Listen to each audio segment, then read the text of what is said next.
Bonjour tout le monde. Alors, bonjour tout le monde. On est tac. C'est nickel. Alors, ça a l'air de fonctionner. Vous me dites dans le chat si tout fonctionne. J'essaie de m'afficher le chat ici. Ok, j'ai le retour de YouTube. Instagram. Hop. Ok, eh bien bonjour tout le monde, bienvenue dans ce petit salon de la discussion sur aujourd'hui le thème donc de la discussion numéro 42 de la semaine, donc le doute en pratique clinique, moteur ou frein. Et pour compléter en tout cas ce sujet de discussion, on est aujourd'hui accompagné de Chloé qui va donc nous parler de son sujet. Hop, j'active juste ton micro. Hop, bonjour Chloé. Est-ce que tu m'entends ? Bonsoir. Bonsoir. Je t'entends très bien. Je vais augmenter un peu ton son au niveau d'ici. Hop. Vas-y, je te laisse parler. Est-ce que tout le monde entend ? Je regarde les petits retours Bonsoir que à j'ai. tous. Parfait. Tac. Alors, donc Chloé, je te laisse te présenter et après on enchaînera directement avec ta présentation du sujet. Je m'appelle Chloé Munier, je suis diplômée de cette année de IDEO Nantes, donc en juin dernier. Là, j'ai commencé à pratiquer en cabinet à partir de juillet de cette année, donc c'est tout frais pour moi.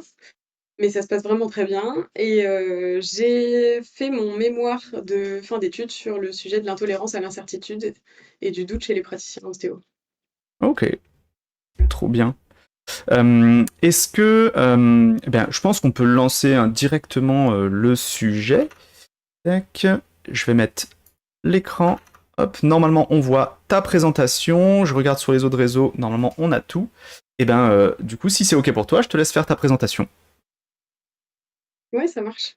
Alors tout d'abord pour, commencer sur, l'idée de ce sujet-là, on sait tous, je pense que l'étude du raisonnement clinique en ostéo, c'est particulièrement compliqué parce qu'il y a une diversité de pratiques, interpraticiens et surtout que c'est une thérapie manuelle, donc il y a beaucoup de données immatérielles à récolter et c'est, impossible de faire des généralisations parce qu'il y a beaucoup de subjectivité du coup, entre les différents, praticiens et beaucoup de courants de pensée différents dans ce métier qui fait que mener des études, notamment sur le raisonnement clinique, c'est particulièrement compliqué, mais il faut bien commencer quelque part.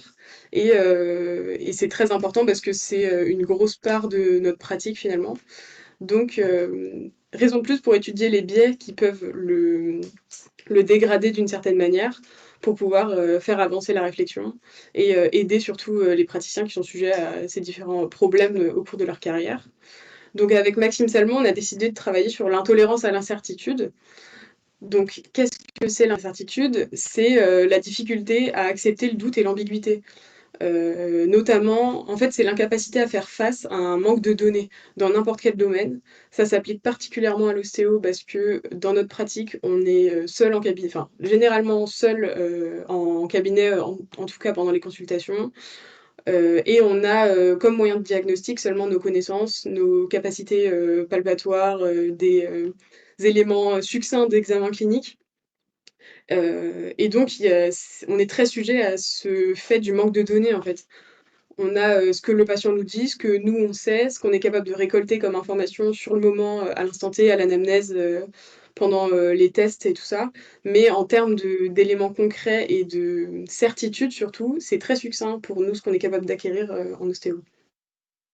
Donc on est d'autant plus sujet à cette intolérance à l'incertitude dans notre profession à nous, mais ça touche toutes les professions bien évidemment. Et dans la revue de littérature, il y a très peu d'éléments sur l'intolérance à l'incertitude en ostéo. Donc je me suis surtout basée sur d'autres professions, kiné, chiro, et j'ai translaté ça sur l'ostéo, mais ça a encore très peu été étudié pour nous. L'intolérance à l'incertitude, ça conduit à une recherche de certitude excessive et des comportements de fuite et d'évitement. Donc concrètement pour les professionnels de santé, donc plutôt kiné, chiro, mais on peut supposer que ça s'applique aussi pour les ostéos. ça augmenterait le nombre de tests effectués et la durée de l'anamnèse, parce qu'il y a cette recherche en fait d'éléments, toujours en avoir plus pour tendre à une certitude qui est irréaliste d'une certaine manière, mais en fait, ça crée de l'inconfort chez le praticien, donc il y a toujours cette nécessité d'en avoir plus finalement.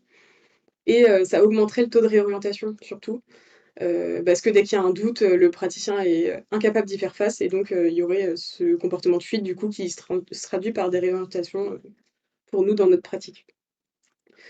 Donc ça a un impact sur le raisonnement clinique et donc sur toute la prise en charge ostéo, de l'anamnèse au traitement, parce qu'à chaque étape de la prise de décision dans le raisonnement, il y aura cette anxiété, en fait, cette sensation de doute qui fait que le praticien aura du mal à se positionner et ça influencera toute sa prise en charge, ça influence son bien-être aussi dans sa pratique et ça peut biaiser complètement sa réflexion.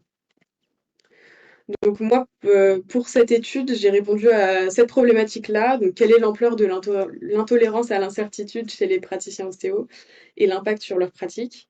Et en termes d'objectifs, on avait prévu de quantifier l'intolérance à l'incertitude chez des praticiens diplômés et chez des étudiants, et aussi de mesurer un nombre, enfin quelques autres facteurs qu'on avait supposés comme étant influençants enfin un facteur soit prédictif, soit protecteur de l'intolérance à l'incertitude, comme par exemple l'anxiété, le fait d'être plutôt orienté dans la pratique vers le BP, aussi les modes de pratique, donc pratique dans un cabinet pluridisciplinaire, les praticiens qui ont un autre emploi à côté par exemple, ce genre de choses.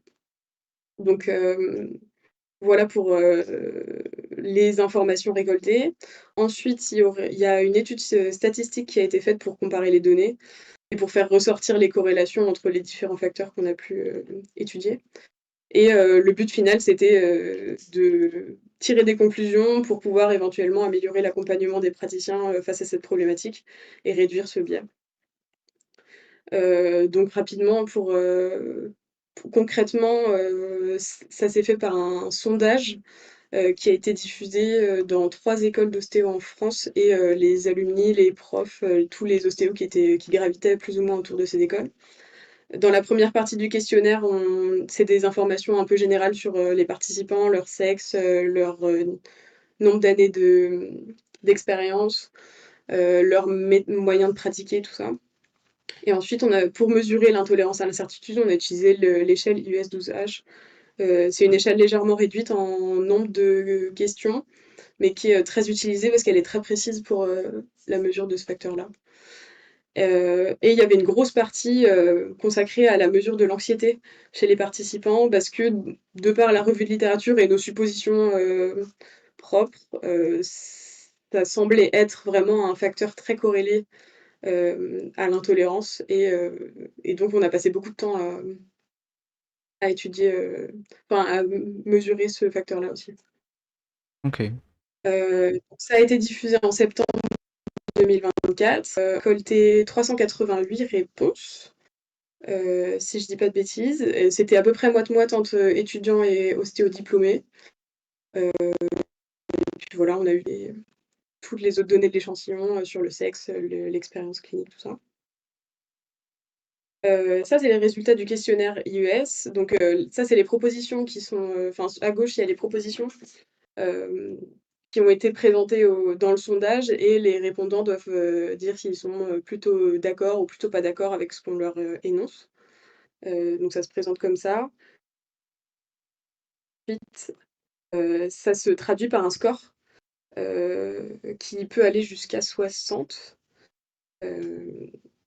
Et donc là, en tant que tel, ce score-là a pas vraiment d'intérêt, mais on a pour projet plus ou moins de faire des études longitudinales ensuite pour mesurer l'évolution dans le temps. En fait, ça a déjà été fait là avec un deuxième recueil de données chez les participants de mon mémoire. Et du coup, on est en train d'étudier l'évolution de ces niveaux-là sur une période de 6 mois pour pouvoir en tirer encore plus de conclusions par la suite. Mais ça a été fait après moi, mon étude. Ensuite, j'ai du coup fait des statistiques par rapport à tous les éléments mesurés. très barbare comme ça, donc c'est plus lisible de cette manière-là, avec un graphique. En gros, j'ai séparé les facteurs, à droite avec les facteurs plutôt, négatifs, donc qui font augmenter l'intolérance à l'incertitude et leur score de corrélation, et sur la gauche, c'est des facteurs plutôt protecteurs, donc ce qui va faire que, les praticiens sont, moins sujets à l'intolérance à l'incertitude. Donc dans les facteurs protecteurs, du plus protecteur au moins protecteur, il y a, le fait d'exercer dans un environnement pluridisciplinaire. Donc ça peut être un cabinet avec d'autres ostéos, ça peut être un cabinet, avec d'autres professionnels de santé ou, une clinique, un hôpital. En deuxième facteur, plutôt protecteur, c'est la diversité de l'activité, donc des ostéos qui ont, soit une activité d'enseignement ou de recherche à côté, soit, carrément un autre métier. En fait, le fait de varier, l'activité, ça réduirait le doute. Le fait de pas être, cloîtré dans son cabinet tout seul, et de s'ouvrir un peu à d'autres choses finalement. Ensuite on a le nombre, enfin pour les étudiants, l'année de cursus auquel, ils sont actuellement. Donc en fin de cursus, on est moins intolérant à l'incertitude qu'en début de cursus, enfin, à partir de la troisième année. Et ensuite le nombre de formations, post-graduées effectuées dans les 2 dernières années. Donc ça, c'est surtout valable pour les praticiens en début de carrière. Donc plus ils effectuent de formations dans les 2 premières années d'exercice, moins ils sont sujets à l'intolérance à l'incertitude. Et pour les facteurs qui, sont très corrélés positivement du coup avec, l'II, donc qui l'augmente beaucoup, en plus gros facteur, donc très corrélé, il y a l'anxiété, sans surprise. Et ensuite, il y a le nombre d'années d'expérience. Donc les praticiens qui ont peu d'années d'expérience sont très intolérants à l'incertitude, et vice versa. Ensuite, on a le caractère plutôt dogmatique, d'une personne de manière générale. Et la croyance en l'influence de différents facteurs sur l'efficacité des traitements OCO. Donc c'est les personnes qui croient en, l'efficacité du placebo par exemple, ou des, facteurs, environnementaux, du contexte du patient, donc voilà. Mais, les qui sont à retenir vraiment, c'est l'anxiété et le fait d'avoir une activité, diverse finalement. Ensuite, il y a eu, j'ai réalisé un modèle prédictif aussi, qui montre encore une fois que l'anxiété est vraiment le facteur, le plus fortement corrélé, et on a pu, faire une droite de qui montre qu'il y a une corrélation linéaire entre l'anxiété, et l'intolérance à l'incertitude. Heu, donc finalement, on constate qu'il y a plusieurs biais dans cette étude, notamment d'échantillonnage. C'est une auto-évaluation, donc ça a pu biaiser, les répondants, surtout par rapport à ce sujet qui a un peu une connotation, qui pourrait être vue comme négative. Et c'est un sujet assez complexe, donc il y a pu avoir des incompréhensions par rapport au sondage. Mais il y a quand même un gros bénéfice à l'investigation de ces thématiques, donc c'est intéressant de continuer à pousser le truc, surtout que ça, on ne part de rien, il y a vraiment très peu d'éléments, qui existent déjà, donc tout reste à faire, finalement. Donc là, dans cette étude, on a surtout constaté des suppositions qui partent de soi et qui étaient, finalement, assez logiques, mais c'est un départ pour, possiblement d'autres études plus tard. Et il y en a, enfin, il y a beaucoup de pistes de choses, qui pourraient être investiguées. Donc on a constaté l'influence de facteurs modifiables et non modifiables sur l'intolérance à l'incertitude. En facteurs non modifiables sur lesquels on va pas pouvoir, jouer, il y a, l'expérience, même si, ça pourrait être discutable, je pense, mais si on parle d'expérience en termes de temps, et de nombre d'années d'expérience, c'est pas vraiment modifiable. Et ensuite, il y a les états émotionnels et la personnalité de chacun qui fait que, et il y a aussi des prédispositions propres au doute finalement, sur lesquelles on ne peut pas, influer. Mais, dans les facteurs modifiables, il y a le contexte professionnel. Donc on pourrait, encourager, la pratique dans les milieux pluridisciplinaires, les échanges entre ostéos, des, temps de parole ou un accompagnement, que ce soit entre ostéos ou par des pros en dehors, qui jouerait grandement du coup sur ce biais, de raisonnement clinique. Et ensuite, il y a la diversité de l'activité, donc exercer soit, à temps partiel, soit, encourager le fait d'avoir une autre activité à côté. On pourrait sortir, un peu les praticiens de ce doute constant, qu'on expérience tous les jours, dont on fait l'expérience tous les jours en cabinet, sans vraiment sortir la tête de l'eau. Et l'anxiété, qui serait un facteur modifiable, grâce à une prise en charge, par exemple psychologique à côté, ou en tout cas, une prise en charge spécifique de l'anxiété pour les professionnels. Par rapport au contexte professionnel, on suppose que c'est le fait d'encourager la discussion avec d'autres praticiens qui pousserait les praticiens à devoir avoir un avis sur. Et en fait, le doute, c'est le fait de pas se placer et de pas avoir envie de faire le choix ou de donner son avis. Et le fait d'exercer avec d'autres professionnels, ça ouvre la discussion, ça force à avoir un avis, ça crée de la confrontation. Et donc, il y a une sorte de recherche du vrai qui réduit l'évitement. Et donc, c'est par ce moyen-là que ça réduirait l'intolérance à l'incertitude. Donc, c'est vraiment intéressant à creuser ce mécanisme-là. Et ce serait intéressant de voir comment ça pourrait être mis en place pour tous les ostéos, même hors contexte de maison de santé ou quoi.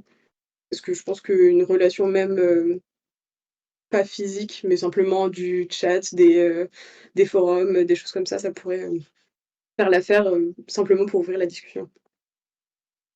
Donc il y aurait des actions possibles dès la formation initiale avec de la sensibilisation auprès des étudiants, l'accompagnement en termes de d'anxiété dans les études, aussi d'anticipation du stress possible que pourrait créer le fait de se retrouver seul dans un cabinet après le diplôme.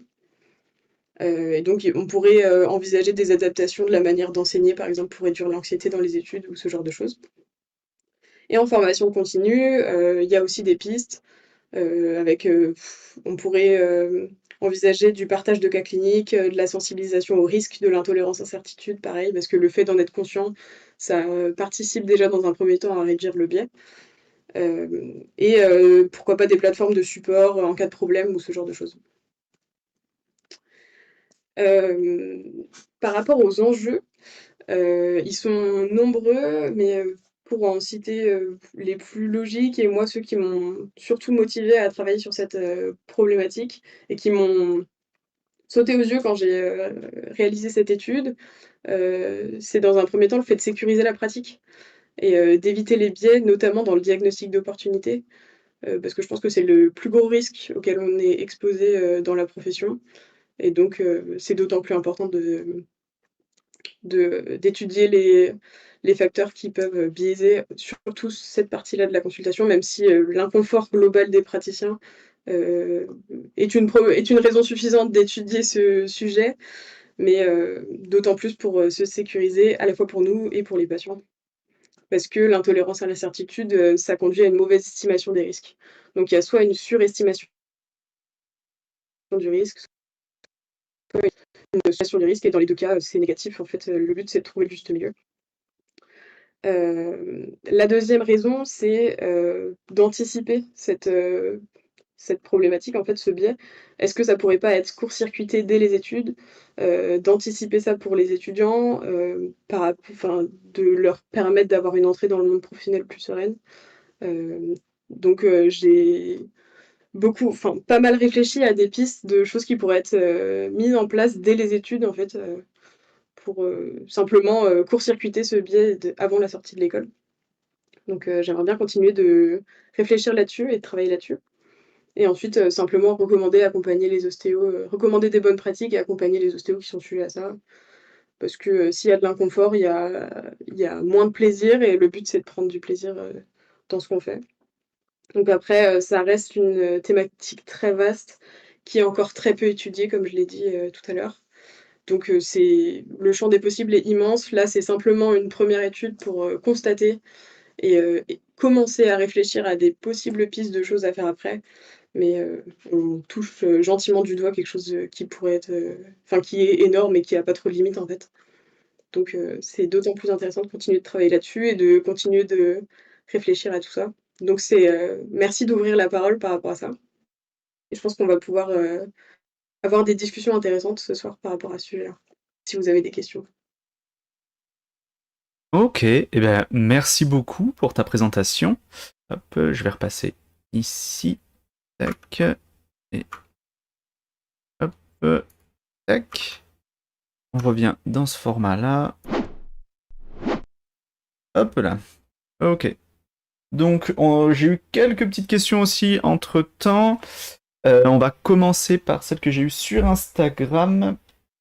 En tout cas, déjà, merci pour ta présentation. Donc, je l'ai vu en soutenance, donc je l'ai déjà vu en, en IRL, donc c'était déjà très très bien le jour de la soutenance. C'est encore toujours maîtrisé aujourd'hui, donc c'est vraiment nickel. Euh, donc là, tu as mentionné du coup la suite que tu vas faire. C'est dans le cadre d'un autre master, d'une thèse. C'est dans quel cadre? En fait, j'ai réfléchi beaucoup à faire un master. Finalement, ça collait pas forcément trop avec euh, mes projets perso à moi à côté, donc j'ai un peu abandonné cette idée-là, ou peut-être pour plus tard. Mais je fais la sixième année, donc l'année de formation complémentaire à l'école à IDE l'année prochaine. Ok. Donc c'est plutôt de la pédagogie pour Ouais. encadrer les étudiants. Et donc je m'étais dit que enfin grâce à ça, je pouvais éventuellement essayer de mettre des choses en place à l'école directement. Euh, Ça peut être, j'ai pas encore d'idées, enfin j'ai des idées concrètes, mais je sais pas encore à quel point c'est possible de mettre ça en place. Mais moi, j'aimerais bien essayer d'étudier plutôt l'aspect préventif Mhm. auprès des étudiants et peut-être dans les 2, 3 premières années d'exercice. Mais j'aimerais bien me servir du fait de rester à l'école et de rester dans ce milieu-là pour Ok. pouvoir travailler sur ça. C'est justement une des questions qu'on a eues par Madame Delaurière, Florence, où je fais un petit coucou, qui nous demande, euh, hop, du coup, quelles sont tes idées pour la formation initiale? Est-ce que tu as déjà réfléchi à des formats? Est-ce que tu as déjà réfléchi à des choses pour la formation initiale? Et bah oui, un peu. Simplement, dans un premier temps, j'aimerais bien, après, toujours étudier l'impact que ça pourrait avoir en faisant des tests, des questionnaires, tout ça, mais mettre en place déjà, dans un premier temps, un temps d'échange et de sensibilisation par rapport à cette problématique et essayer de voir sur un groupe d'étudiants l'impact que ça pourrait avoir dans la suite de leur cursus. Essayer de mettre ça en place à différents moments du cursus. Ça pourrait être dès le début de la formation, ça pourrait être en troisième année quand il y a un- une interaction avec le patient qui commence à être mise en place ou juste avant.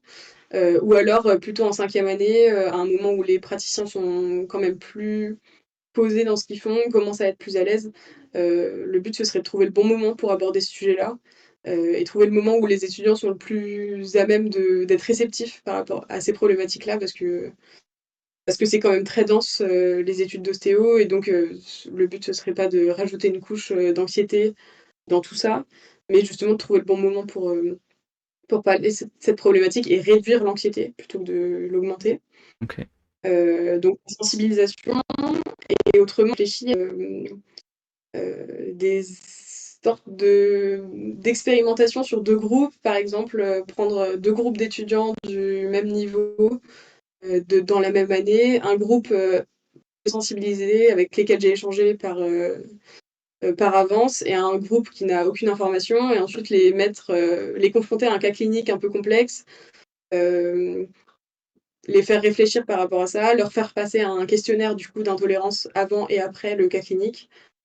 Avant et après la sensibilisation et voir un peu est-ce que les étudiants qui ont reçu la sensibilisation sont moins sujets, ont moins de doutes, sont moins stressés par rapport à cette situation-là que les autres, pour essayer de quantifier l'impact. Là, ce serait vraiment sur un instant T et pas sur la durée, mais ça pourrait, pourquoi pas être applicable ensuite sur la durée. Ok, nickel. Trop bien. Merci beaucoup pour ta réponse. J'espère que ça a pu répondre aux questions dans le chat. J'ai eu d'autres questions entre-temps, si c'est OK pour toi aussi d'y répondre. Euh, alors, il y avait une question, c'était est-ce mauvais d'être intolérant à l'incertitude? Alors oui, c'est mauvais quand on parle réellement d'intolérance. Parce qu'il y a selon moi, il y a une certaine quantité de doute qui est saine. Le fait d'émettre du doute, de ressentir du doute, c'est ce qui nous permet de nous remettre en question et ça nous pousse à évoluer constamment. Le fait d'être trop sûr de soi, c'est ça qui pousse, à faire des erreurs ou en tout cas, à rester ancré dans sa réalité et c'est pas, dans notre contexte de professionnel, c'est pas vraiment, pertinent. Donc si c'est vraiment de l'intolérance, oui, c'est mauvais. Par contre, c'est toujours cette idée de trouver un juste milieu, en fait, entre, trop et pas assez. Heu, faudrait, en fait, ni de la tolérance totale, ni de l'intolérance, une espèce d'entre-deux, réussir à moduler avec l'incertitude, c'est ça l'idéal. Malheureusement, c'est, des belles paroles et un idéal, qui est, relatif à chacun. Ouais, Mais oui, je pense que l'intolérance est vraiment, négative. ok. Et euh, globalement, alors je te lis un peu les questions hein, telles quelles. Bon, il y en a où ça a un peu répondu, parce que j'avais la question à quoi ça sert hein, du coup d'évaluer la tolérance à l'incertitude.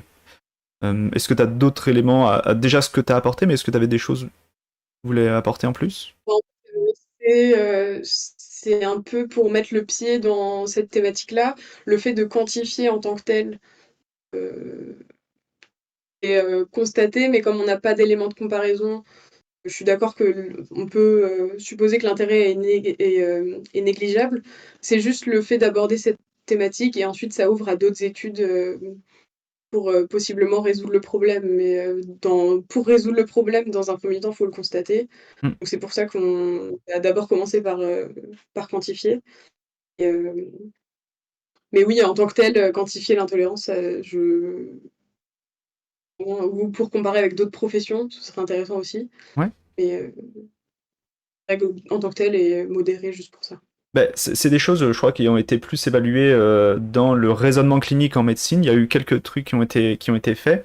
Donc globalement, on revient sur ce que tu avais évoqué, hein, sur l'importance aussi de ça dans notre raisonnement clinique dans la phase de triage. Hein, ça, c'est cette importance-là. Et du coup, ça peut faire un peu la passerelle avec une autre question. C'était en quoi l'expérience fait-elle varier la tolérance à l'incertitude? Dans le sens où tu as évoqué hein, finalement les personnes qui ont plus confiance dans leurs capacités, finalement ils ont moins d'intolérance à l'incertitude.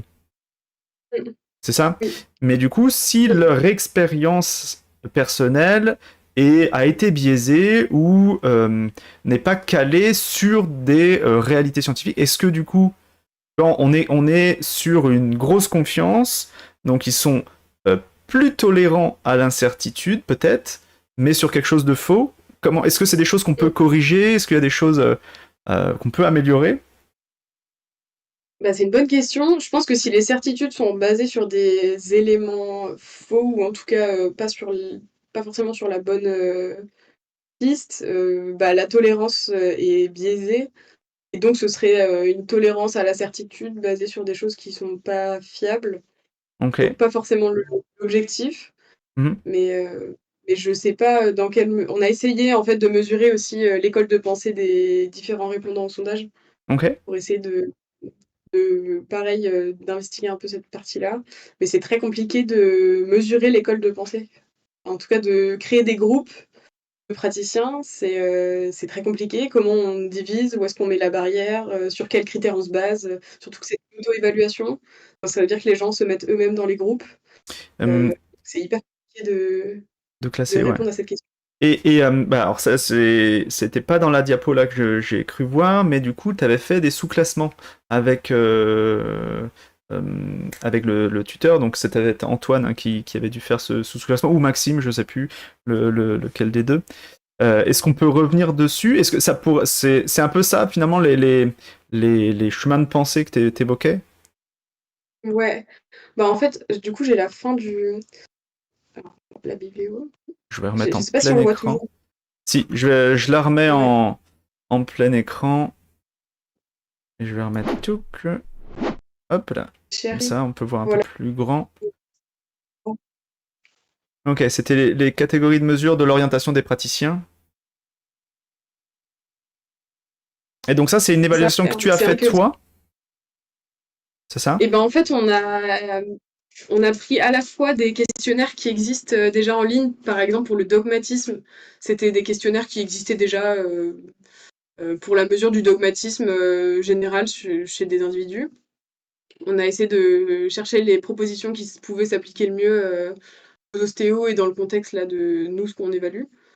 Et on a mixé ça avec des questions qui, qui concerne plutôt les différents facteurs qui peuvent influencer l'efficacité du traitement et des propositions relatives à l'EBP pour essayer de faire des catégories, mais en fait, c'est pareil, comme c'est très flou, c'est difficile de guider les gens dans une direction sans savoir trop de quelle manière ils vont répondre. Hmm. Ok.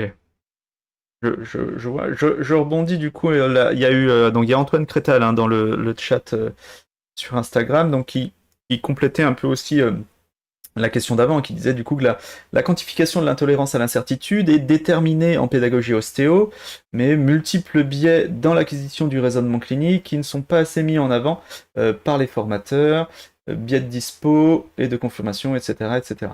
Ok, bon, on revient sur les énoncés de biais que tu avais aussi fait tout à l'heure. Euh, ok. Euh, pour ceux qui sont sur Instagram et qui trouvent l'écran trop petit, vous pouvez switcher sur YouTube si vous voulez. Et vous pouvez réagrandir. Et alors, est-ce que tu serais ok aussi si je partage ta diapo de soutenance sur le Discord? Oui, bien sûr. Ok, bah, comme Ok. ça, ceux du Discord, bah, vous aurez accès à la diapo. Comme ça, vous avez toutes les sources et vous pourrez voir la diapo en plus clair. Ça va être plus pratique. J'avais d'autres petites questions avant de finir. Donc c'était... Hop là, je reviens dessus. Je vais te remettre aussi, hop, en plein écran. Ça va être plus sympa. Hop, voilà. Donc la question c'était, la prise en charge de l'anxiété pour réduire l'intolérance, c'est une hypothèse ou est-ce que c'est une donnée scientifique? Non, c'est une hypothèse, mais comme on a constaté la corrélation entre l'anxiété et l'intolérance, et on a constaté aussi que c'est un facteur prédictif. Donc, de manière sûre, on peut dire, en faisant passer à quelqu'un un questionnaire d'anxiété, on est plus ou moins capable de prédire son intolérance à l'incertitude en évaluant son anxiété. Donc le lien est sûr et c'est plus ou moins certain qu'en réduisant l'anxiété, on réduit l'intolérance à l'incertitude parce qu'il y a cette corrélation en fait qui a été prouvée.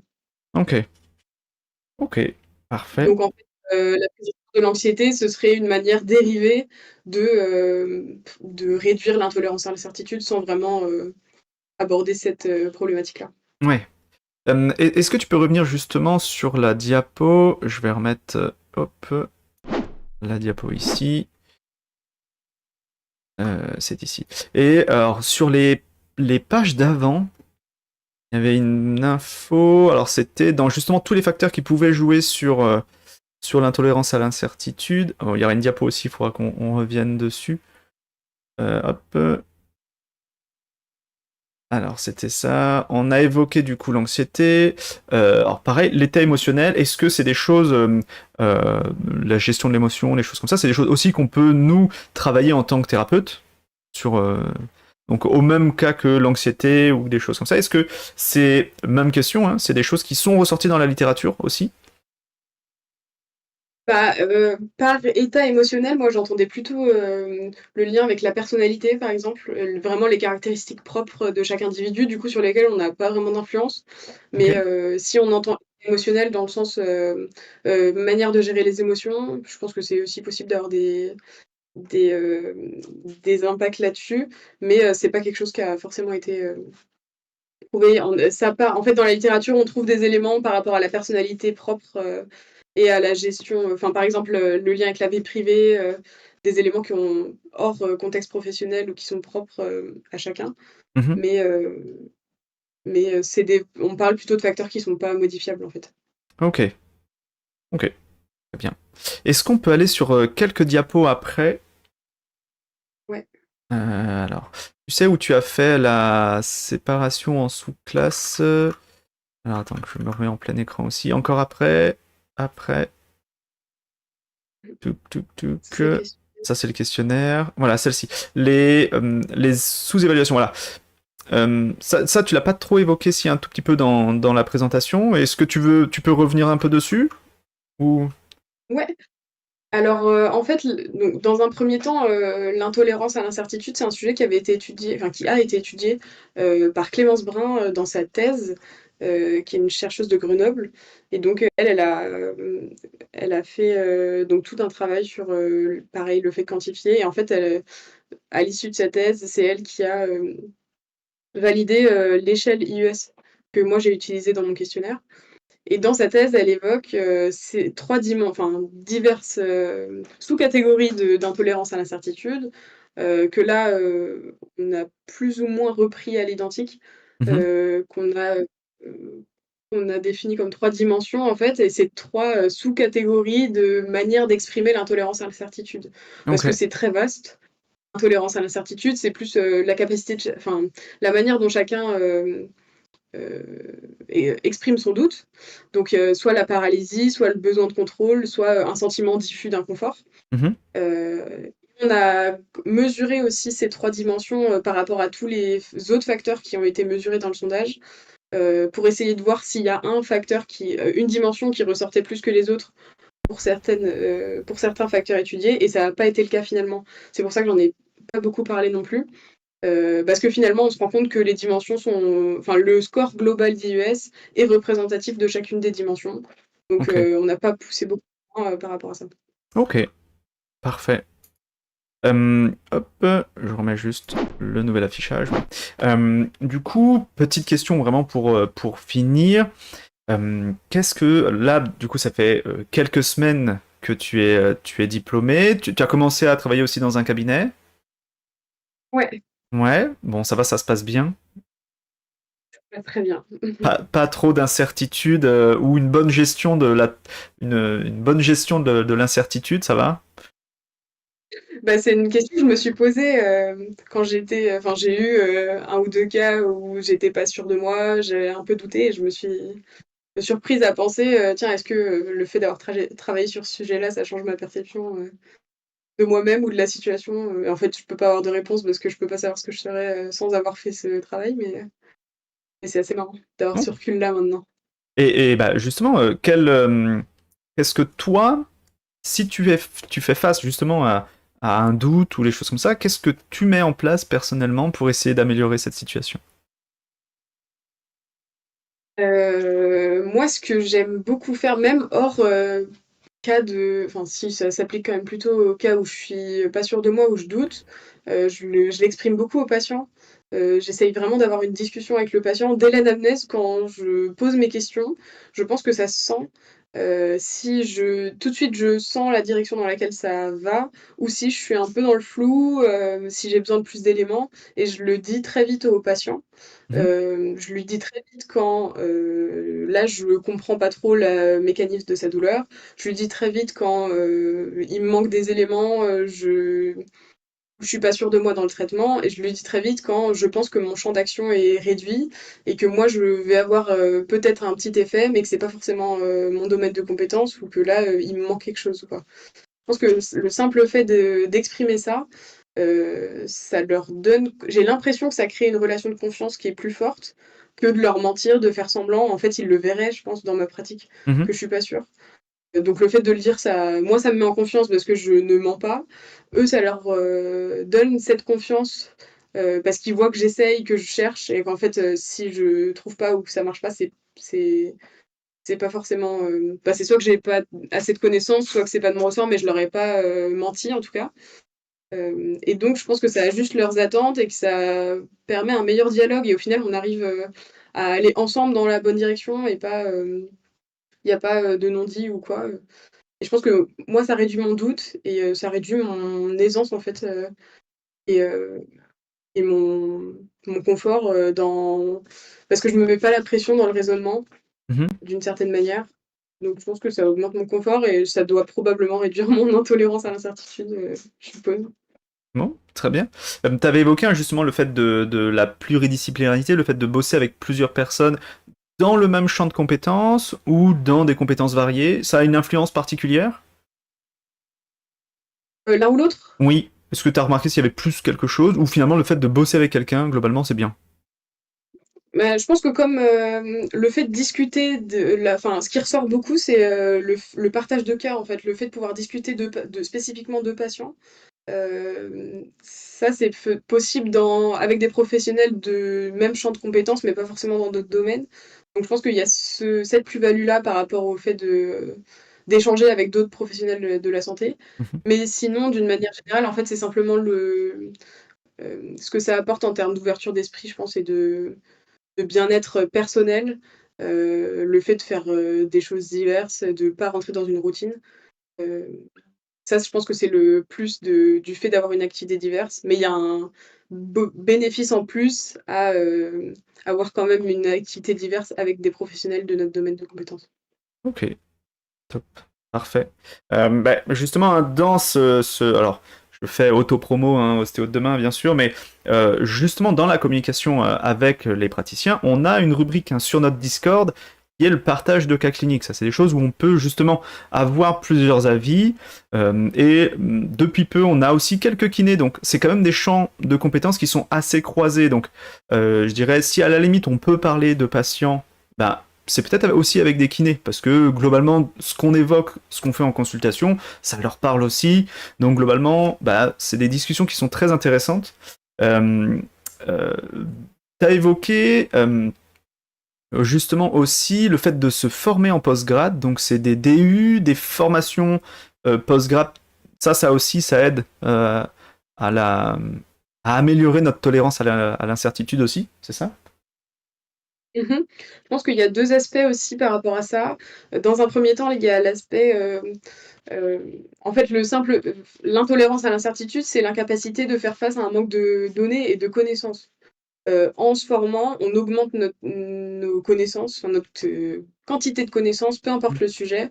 Donc de cette manière-là, ça réduit l'intolérance à l'incertitude. Mais il y a aussi, d'un autre côté un peu, dérivé, le simple fait que de se former après si on part du principe que c'est des formations en présentiel où il y a quand même de l'échange, avec un groupe, de praticiens. Bah, c'est toujours ce truc il y a de la discussion qui est mise en place, donc une remise en question, une confrontation à des cas, et une possibilité d'échange. Donc c'est un peu le même principe que le partage de cas, finalement. Ouais. Ça crée du lien, en fait. Ok. Mais, alors, je voyais ça aussi quand même dans le fait même des e-learning où on apprend quand même des choses. Il y a peut-être moins d'interactions interindividuelles, mais finalement, c'est de l'amélioration de connaissances aussi, finalement. Donc, Oui. je mettrais quand même globalement un peu toutes les formations, hein, tout ce qui nous fait acquérir des Mmh. connaissances. Alors, nous, on prône peut-être un peu plus une orientation avec une source un peu plus basée sur les données de la recherche, mais globalement, le fait d'améliorer nos connaissances, les partages interdisciplinaires, c'est toujours une très bonne chose. Euh, Est-ce que, alors, je sais pas si toi tu as eu le temps, il y a eu quand même des discussions sur le Discord sur ce sujet-là. Est-ce que tu as eu le temps de feuilleter un tout petit peu ce qui a été dit sur le Discord, les différents retours Non, j'aime. Non, bah, après, il y a eu, hein, quelques retours. C'est pour ça que des fois ça peut prendre un peu de temps. Hop, je reviens un peu sur les différentes euh, réponses. Donc on a eu pas mal de belles petites choses, hein, donc sur tout ça, sur des partages, hein, d'expériences. Donc Flo, hein, à qui je fais un petit coucou, qui nous regarde vraiment sur le Discord, qui a partagé aussi, hein, son, son avis sur l'intolérance à l'altitude. Donc c'est intéressant. N'hésitez pas à venir, hein, sur le Discord. On est à peu près 560 maintenant. Donc c'est pour ça que Instagram fait peu mort, un peu à plat ces derniers temps, parce que tout se fait majoritairement sur le Discord. Donc le lien dans la bio, vous pouvez venir, hashtag influenceur. Donc vous pouvez rejoindre, hein, le Discord. Hop, pour toutes les petites infos, on partage les cas cliniques, on partage aussi nos retours de formation. On a aussi toute une rubrique sur le partage d'articles scientifiques. Donc, dans la partie amélioration de connaissances, ça c'est aussi une plus-value qui peut être quand même plutôt intéressante. Hop, je refais juste un petit dernier check euh, sur Instagram. Bon, je fais coucou à tout le monde. Est-ce que tu as, pour finir, là je vois qu'on arrive à 50 minutes de live là sur Insta, on arrive sur la fin. Est-ce que tu avais un message à transmettre? Est-ce qu'il y a des choses particulières que tu avais vraiment envie de transmettre et qu'on n'a pas pu aborder là aujourd'hui? Bah, là, comme ça, non, ça me vient pas, mais je voulais vous remercier de porter de l'intérêt à mon sujet et de pousser, cette thématique parce que je trouve que moi-même, j'apprends beaucoup de ces discussions et je trouve ça très intéressant de continuer à pousser le sujet Bah, hâte, donc hâte c'est de cool. voir ce que tu vas nous fournir aussi après. Donc, la suite, hein, ça va se faire avec Maxime, c'est ça? Oui, c'est ça. Ouais. Donc, il y a d'autres personnes qui vont participer aussi au projet ou... Bah, là, comme ça, je pourrais pas dire, mais je pense que oui. Je vais pas, Ok, bon. abandonner De ou pas, toute ouais. façon, on pourra en discuter hein, sur le Discord. Et ben, je te remercie, merci beaucoup. Je vais conclure du coup ce petit live. Et ben, discute sur le Discord quand tu veux et on en reparle très bientôt. Et du coup, on se voit à la rentrée pour ta 6e année alors. C'est donc ça. Et Bon, oui. parfait. Bah, je te dis bonne soirée. À plus. Merci, bonne soirée. Salut. Je vous remercie, merci beaucoup pour ce live. J'ai vu pas mal de monde là sur Insta, donc c'est très intéressant. Sur Insta, il y a des nouveautés. On a fait un canal de discussion où on partage de temps en temps les sujets de discussion. Là, c'est l'été, donc c'est beaucoup plus calme, bien sûr. Si vous avez envie d'avoir plus d'infos, venez directement dans le Discord. Donc vous pouvez cliquer sur le lien en bio. Chaque semaine, il y a plein de discussions. Là, récemment, aujourd'hui même, il y a eu du coup des infos sur l'actualité de la profession, des messages ministériels qui concernent la profession. Donc, le Discord sert aussi à ça, c'est d'avoir aussi des infos des syndicats, des choses comme ça. Donc, ça donne beaucoup d'infos sur l'avancée et l'évolution de la profession. Toujours des partages de cas cliniques. Bientôt, on va vous faire un retour sur les ateliers de pratique réflexive animés du coup par Lucille, Julie et Élise. Euh, donc de nouvelles sessions vont arriver dès la rentrée. Donc pareil, n'hésitez pas à nous faire un petit coucou si vous voulez pardon, nous rejoindre. En tout cas, je vous dis très bonne soirée, bon week-end, reposez-vous bien. On a un bon gros week-end, sauf ceux qui bossent. Désolé, mais en tout cas, pour ceux qui se reposent, profitez bien, reposez-vous bien, profitez du soleil. Et je vous dis à la prochaine. Salut!